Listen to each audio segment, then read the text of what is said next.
আপনাদের ছেলেগুলোকে পড়ানোর চেষ্টা করুন, অন্যথায় স্বাধীনতার ৭৯ বছর পার হলো আপনি এখন ভারতীয় কি ভারতীয় নয় এই প্রশ্নের সম্মুখীন আপনাকে হতে হচ্ছে। আপনাকে ভয় দেখানো হচ্ছে, আপনাকে চমকানো হচ্ছে, আপনাকে ভুল বুঝানো হচ্ছে, আপনাকে আতঙ্কিত করা হচ্ছে। আজকে যদি আপনার আমার মধ্যে সেই প্রকৃত শিক্ষায় শিক্ষিত হতে পারতাম আমরা, তাহলে আমাদেরকে এসআইআর নিয়ে ভয় দেখাতে পারতো না, সিএএ নিয়ে ভয় দেখাতে পারতো না, দেশ থেকে কথাই কথাই তাড়িয়ে দেবো এ বলে ভয় দেখাতে পারতো না। কিন্তু ভয় দেখাচ্ছে একটাই কারণে, সেটা হচ্ছে আমাদের একটাই দুর্বলতা, সেটা আমাদের শিক্ষার দুর্বলতা।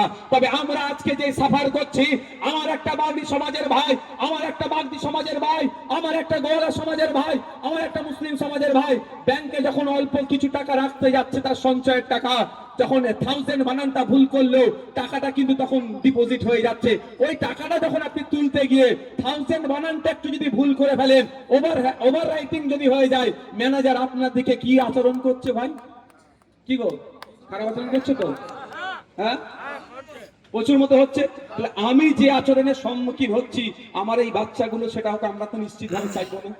কি গো, তাহলে আমি বলবো আমার এখানে আদিবাসী মায়েরা আছেন, আদিবাসী বাপেরা আছেন, মুসলিম সমাজ থেকে যারা আছেন, বিভিন্ন সমাজ থেকে যারা আছেন, এক বেলা খাওয়া বন্ধ করে দিন, দরকার লাগলে এক বেলা না খেলে মরবেন না, এক বেলা না খেলে কেউ মরে যাবে না।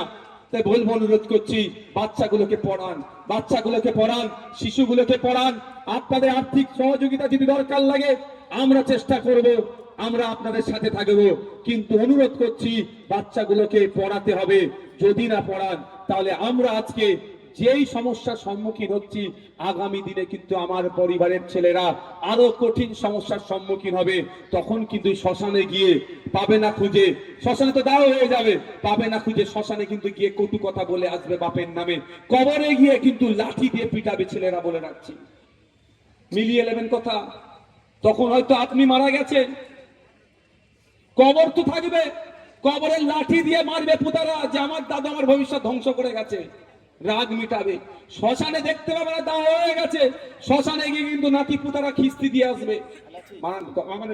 মানে বলাটাও তো খারাপ লেগে যাচ্ছে। আমাদের হাতে যখন এখনো পায়ের নিচে একটু মাটি আছে, এখনো আমার স্বাধীন অধিকার আমার হাতে আছে, আমি এখনো শিক্ষার অধিকার চাইতে পারবো, আমার অধিকার যখন আমি এখনো ফিরে পেতে পারবো, তাহলে আমাদেরকে এখন এই আওয়াজ তুলতে হবে, সব বাদ দিন, সব বাদ দিন, ধর্মস্থানে যান, ধর্ম পালন করুন।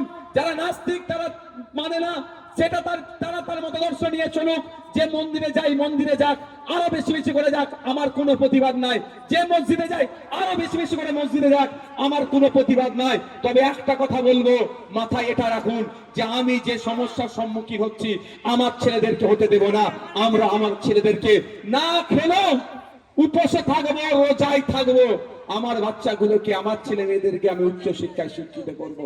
অন্যথায় স্বাধীনতার ৭৯ বছর পর হলো আপনার আইডেন্টিটি ক্রাইসিস হয়ে যাচ্ছে।